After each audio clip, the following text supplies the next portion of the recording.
Inside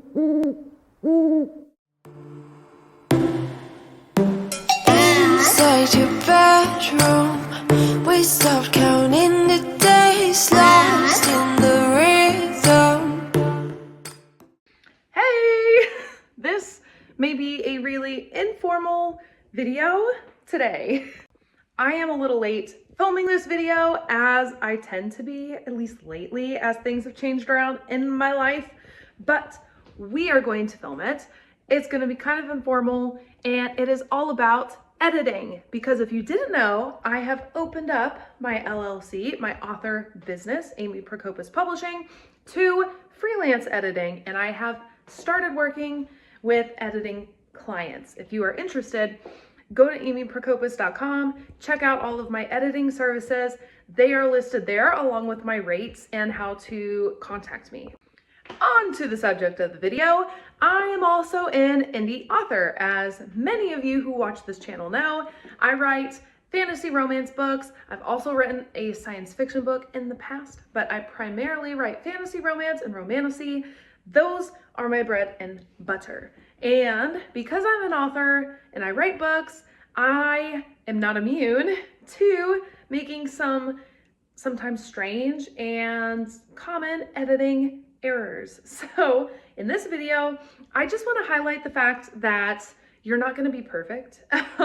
As an author, the first draft you write is going to be trash compared to everything else you write, simply because it is the first draft. It is your first go of things. And it is super important for all of us as authors, when we're writing our books, to give ourselves the grace and give ourselves the space to just put the story on the page. It doesn't have to be perfect. You don't have to spend hours and hours self-editing as you write.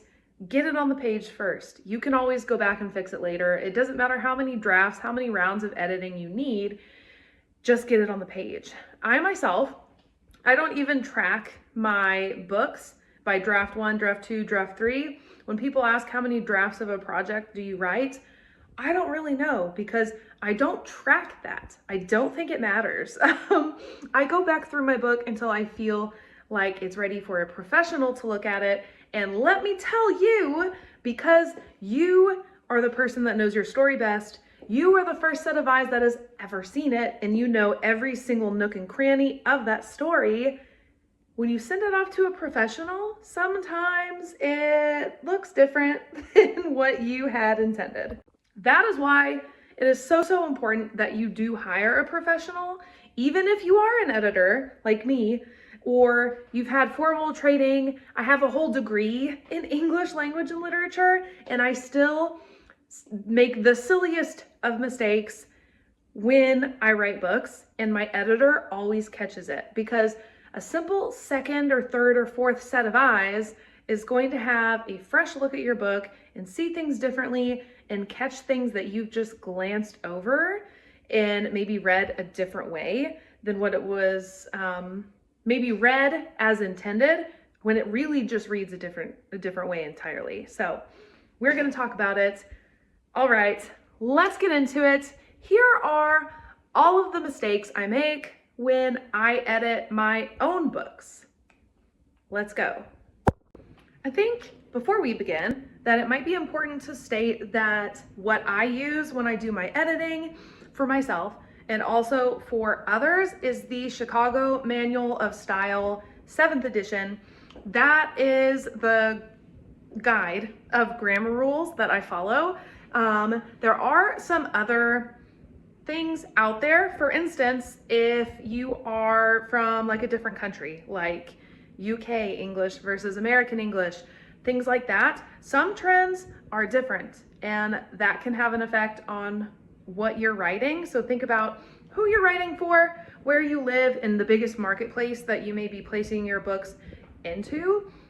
But for this video, and for the rest of my author career, and for my clients, for the most part, I am using the Chicago Manual of Style, which also has a website where you can find references and ask questions and get other rules. So you don't have to have the actual book.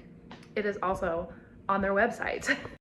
Number one of the more common mistakes I make is the usage of the word like toward, towards, forward, forwards, those kinds of words. The answer, it's toward. No S. There's no S on the end of it. Another one that I see pretty common, but I've broken my own habit quite a few years ago writing my books, is anyways with an S. It's anyway. Toward and towards are both used and are technically both fine. However, toward without the S is the most common usage in American English. Towards with an S is more common in British English. So if you are like me, and you are in the US or writing for a predominantly American audience, use toward, not towards. Even though I know that, I still get notes from my editor in like the margins, in the comments on my Word documents. There will almost always in every single draft be at least one, but normally multiple comments that says toward, not towards. You think I would learn by now. This next one is about ellipses. Sorry, I'm not that good at telling jokes. Another mistake I commonly make is when I use an ellipsis in my writing. I don't do it super often, although in some of my newer books, I have caught myself doing it more often. Firstly, use them sparingly, because when you use them too often, they can kind of lose their meaning or start to make things sound a little bit corny, if you ask me. It's just my opinion. But when you use an ellipsis, you need to treat it like it is a word. I had not been doing that. So when you use it and you're writing it in a sentence, you treat it as if it's just another word. So you don't put it sandwiched between two words. You don't put it sandwiched between the first word and then add a space at the end. You put a space between the words. So the ellipsis is in the middle and there's a space on both sides of it. I had not been doing that. My editor corrects me all the time when it's found there. And to this day, even though I have learned that, and I know that because she makes the comments all the time on my drafts, and I've been to school for that, and I catch in other people's writing, when I write an ellipsis into my own works, I don't tend to write them that way. I have to go in after the fact when I go through and do my self-editing and add it in. And yep, I miss it pretty much every single time. It is annoying. Number 3, sometimes I make ridiculous spelling mistakes and typo mistakes. Even more embarrassingly, sometimes I make them multiple times, the exact same mistake in spelling. This is, I would say, an expected thing. This is something we all do. I mean, there's a whole like clumsy-thumbsy typo, what is that called? Autocorrect joke in the world for a reason. It's really easy to make those mistakes. And one of the ways I make it the most often is in my books, because I write fantasy. And sometimes, depending on what you're writing or terms or like made up words you may have in your book, sometimes Word documents, Google documents, Grammarly, whatever it is that is spell checking your work, sometimes it will tell you it is incorrect and it will switch it when it was actually correct the first time. That happens. Sometimes if you misspell a word, it will completely switch it to a different word that is not at all what you meant to put there. And then sometimes I just make stupid spelling mistakes. A common one for me are words with like an EI, IE pairing. The one I always mess up is receive, because aside from having a degree in English, I also studied German as a bachelor degree. I have a minor in German, and in German, there are no exceptions to rules, especially in things like grammar. There are very few of them. And spelling is fairly phonetic in some instances. So words that have an IE, EI pairing, the last vowel in German makes the sound. Because I know that in German, now when I go to write words like that in English, I misspell them every time because that's not how we write them in English. So I have to be very mindful of that. I usually ask myself or stop myself when I write words that have IE, EI pairings. I ask myself, is this the way it actually is, or is this just the way my brain is telling me it's supposed to be because I studied German? And usually it's just my brain and I was wrong. So I will forever and ever, I think, make this mistake. And that is one that very commonly gets through even my personal edits and makes it to the professional edit with my editor, and she catches it because I am just not used to that. I am a native English speaker and I still make that mistake. So funny spellings, mistyped words, super easy mistakes that I think everybody makes, but it's just another important reason for us to be real intentional when we self-edit our work, because I think a lot of the time, especially newer authors, when they do that step and self-edit their work, a lot of the time they're looking at plot and developmental editing things, and they aren't always looking at those line edits or individual words. So be careful. You can save yourself a lot of time by catching those before they get too far away from you, especially because some of those have then made it to publication. Don't do that. Number 4. Is it number 4? I don't know. The next mistake I commonly make when I edit my own work is crutch words. I'm adding this into editing because it can be a part of somebody's style. It can actually be intentional. Speaking of crutch words, it can be intentional in your writing and in your style. And sometimes it's perfectly fine to have some of your crutch words and filler words in there because it adds something to the story. It adds a different kind of flow to the wording, and it can tell you something about your characters.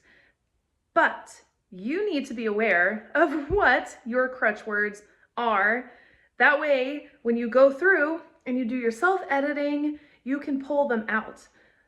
Crutch words, for the most part, are words like overused phrases, overused words, things that you may throw in as filler that you don't really need. They're just words that you use a lot, and other people may use a lot in writing. For me, I know what some of my unfortunate crutch words are, and I'm able to catch them in the writing phase. So I'll be drafting, writing a book, and I'll catch myself throw in actually, which is one of the biggest ones for me. Actually, definitely. Those are some words I use a lot, and when I catch myself trying to write them in a draft, most of the time I delete it and move on with the sentence because it is not important for that word to be there. The only exception has been for character development. If you've read Winter Witches, which is my fantasy romance, it's more of a romance than fantasy. It is a fake dating romance with a witchy twist. It is super cute and adorable. The main character is a bit on the dramatic side, and she is like your typical Starbucks loving, Taylor Swift listening white girl. Basic white girl is what she is. And so I wanted her to sound a little more dramatic, to give off a bit more of her personality. And so I actually left in and even wrote in a few extra actuallys and definitely, because I really wanted that to come through in her character.